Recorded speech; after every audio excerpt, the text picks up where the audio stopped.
तो हेलो मेरे साथियों, स्वागत है आपका हमारे यूट्यूब चैनल में। आज हम आपके लिए लेके आए हैं क्लास 10th की मैथ का चैप्टर 2 जिसका नाम है बहुपद। और आज हम करने वाले हैं प्रश्नावली 2.1 को। इस चैप्टर का जो बेसिक क्लास है हम पहले ही यूट्यूब चैनल पर डाल चुके हैं।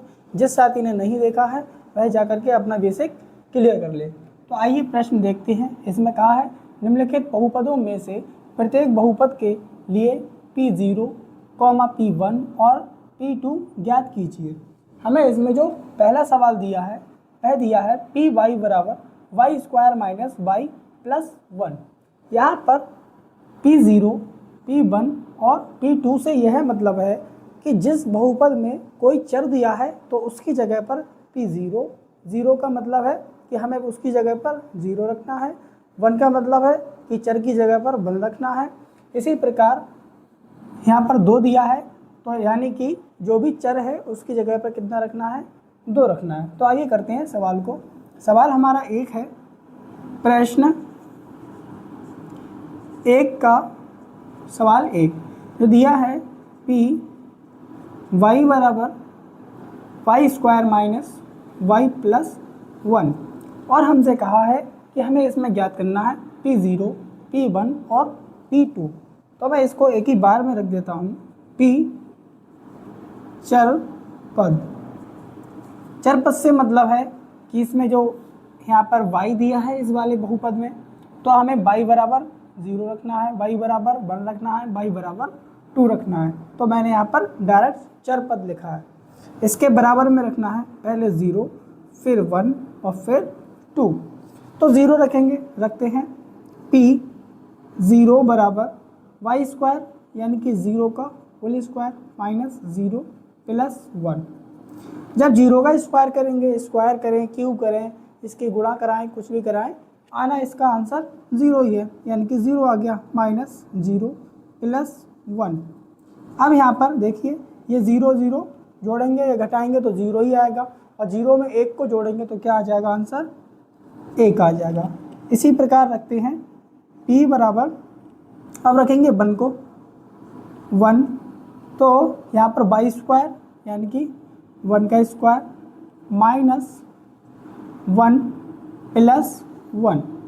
यहाँ 1 का स्क्वायर करेंगे 1 आ जाएगा, माइनस 1 प्लस 1।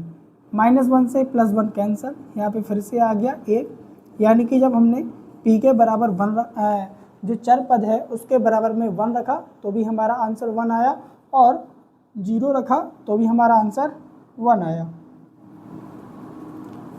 यहाँ तक की चीज़ क्लियर। आगे स्टेप पे चलते हैं, अगले स्टेप पर। अब रखते हैं P बराबर P2 यानी कि जो चर पद है उसकी जगह पे क्या रखेंगे, हमको 2 रखेंगे, यानी कि 2 का होल स्क्वायर माइनस 2 प्लस 1। 2 का स्क्वायर करेंगे 4 आ जाएगा, माइनस 2 प्लस 1। यहाँ पर देखिए माइनस 2 आ जाएगा और प्लस का 5 आ जाएगा, यहाँ पर बचेगा 3। जब हमने चर पद की जगह पर 2 रखा, जब हमने चर पद की जगह पर 2 रखा तो आंसर क्या आया, 3 आया। ठीक इसी प्रकार हमारा जो सवाल नंबर 2 है PT, इसको करेंगे। अब इसको करते हैं सवाल नंबर 2 जिसमें हमसे कहा है T बराबर 2 plus T plus 2T square minus T cube. यानी कि इसमें भी हम रखेंगे PT बराबर पहले 0, फिर 1 और फिर 2। जैसे हमने इसमें मान रखे थे ठीक इसी प्रकार हम इस वाले सवाल में रखेंगे। तो पहले हम रखते हैं 0। जब हम P बराबर T के बराबर क्या रखेंगे, 0 रखेंगे, तब आएगा 0 का स्क्वायर। यहाँ पे 2 है तो 2 ऐसा ही रहेगा, प्लस T की जगह पे रखेंगे 0 को, प्लस 2 गुणा 0 का स्क्वायर माइनस 0 का क्यूब। जब इसको सॉल्व करेंगे आ जाएगा 2 प्लस 0 प्लस, यहाँ पर देखिए 0 का स्क्वायर करेंगे 0 आ जाएगा, और जब 0 की गुणा जब 2 में होगी तो पूरा पोर्शन क्या हो जाएगा, ये वाला 0 हो जाएगा, माइनस ये भी कैसा हो जाएगा, 0 हो जाएगा। यहाँ पर देखिए अब क्या बचेगा, सीधा 2, यानी कि जब p के बराबर जो चर पद है उसकी जगह पर हमने रखा 0 तो आया हमारा आंसर निकल करके 2। अब रखते हैं, अब इसके बराबर रखेंगे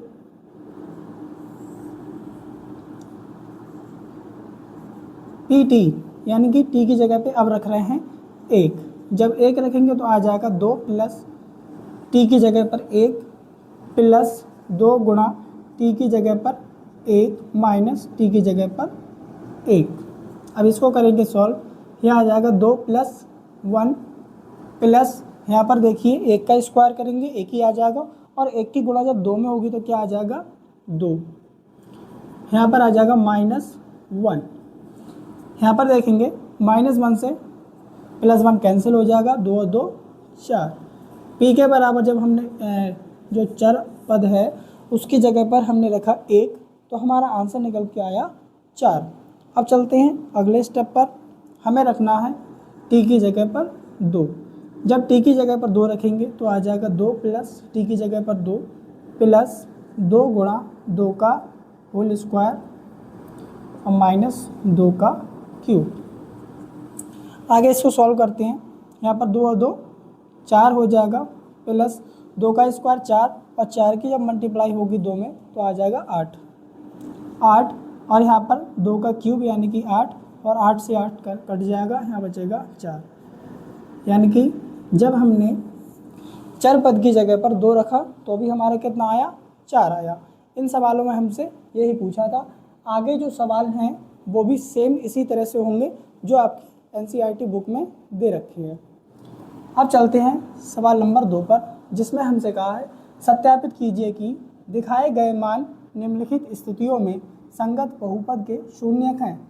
संगत बहुपद यानी कि इस शून्यक के जो संगत में जो बहुपद दे रखा है क्या वह इसका शून्यक है। अगर शून्यक होगा तो जब हम उसका मान रखेंगे तो वह पूरा कैसा हो जाएगा, 0 हो जाएगा। तो आगे करते हैं इसको हल। प्रश्न 2 क्वेश्चन नंबर 1, इसमें हमें दिया है px बराबर 3x + 1 और इसका जो शून्यक है जो हमको रखना है वह दिया है x बराबर -1/3, यानी कि हमें x बराबर रखना है -1/3। अब इसको रखते हैं 3 गुणा x की जगह पर -1/3 और +1 गुणा में है और ये अंश बटे हर में है तो हम यहाँ पर क्रॉस में काट सकते हैं। यहाँ बचेगा -1 और +1, -1 +1 से कट जाएगा, यहाँ बचेगा 0। यानी कि जब हमने x बराबर 1/3 रखा तो हमारा आया आंसर 0, यानी कि हाँ ये इसका एक शून्यक है। ठीक इसी प्रकार सवाल नंबर 2 होगा, ये आपके लिए होमवर्क। अगर ये सवाल नहीं होता है तो मुझे कमेंट बॉक्स में कमेंट कर दें, जिससे कि मैं इस सवाल को अगले लेक्चर में कंप्लीट कर दूं, और अगर हो जाए तो इसका आंसर कमेंट बॉक्स में कमेंट जरूर करें। सवाल नंबर 3 है, निम्नलिखित स्थितियों में से प्रत्येक स्थिति में बहुपद का शून्य ज्ञात कीजिए। हमें सवाल दिया है इसमें px बराबर x + 5। तो अब इसको करते हैं हल। प्रश्न 3 और क्वेश्चन नंबर 1 हमें दिया है px बराबर x + 5। हमसे पूछा है इसमें शून्यक निकालना है, यानी कि हमें px बराबर 0 रखना होगा, यानी कि जो बहुपद है उसके बराबर 0 रखना होगा। बहुपद हमें दिया है x + 5, इसके बराबर 0 रखेंगे तो आ जाएगा x बराबर -5। यानी कि जो पहला सवाल है हमारा सवाल नंबर 1, इसका जो आंसर होगा या शून्यक होगा वह निकल के आएगा -5। ठीक इसी प्रकार करेंगे सवाल नंबर 2 को। सवाल नंबर हमें 2 दिया है px बराबर x - 5। हम बहुपद के बराबर रखेंगे 0 क्योंकि हमें शून्यक निकालना है, और जब हम बहुपद के बराबर 0 रखेंगे तो हमारा जो निकल के आएगा वह निकल के आएगा x - 5।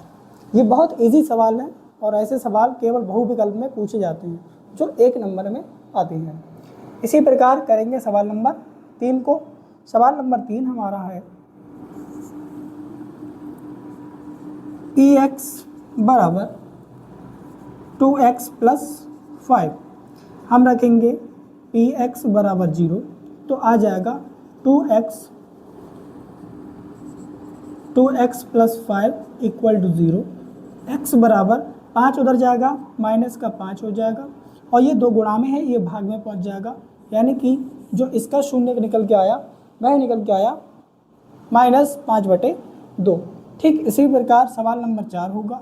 इसका है आपके लिए ये होमवर्क। इस सवाल का आंसर मुझे कमेंट बॉक्स में कमेंट जरूर कर दें, जिससे कि मुझे पता लग जाए कि हाँ आप चीज़ों को समझ रहे हैं। आज के लिए इतना ही। अगली एक्सरसाइज हम अगले लेक्चर में करेंगे और केवल हम उस एक्सरसाइज के मोस्ट इम्पोर्टेंट क्वेश्चन जो एग्ज़ाम में आते हैं केवल हम उन्हीं को करेंगे। धन्यवाद।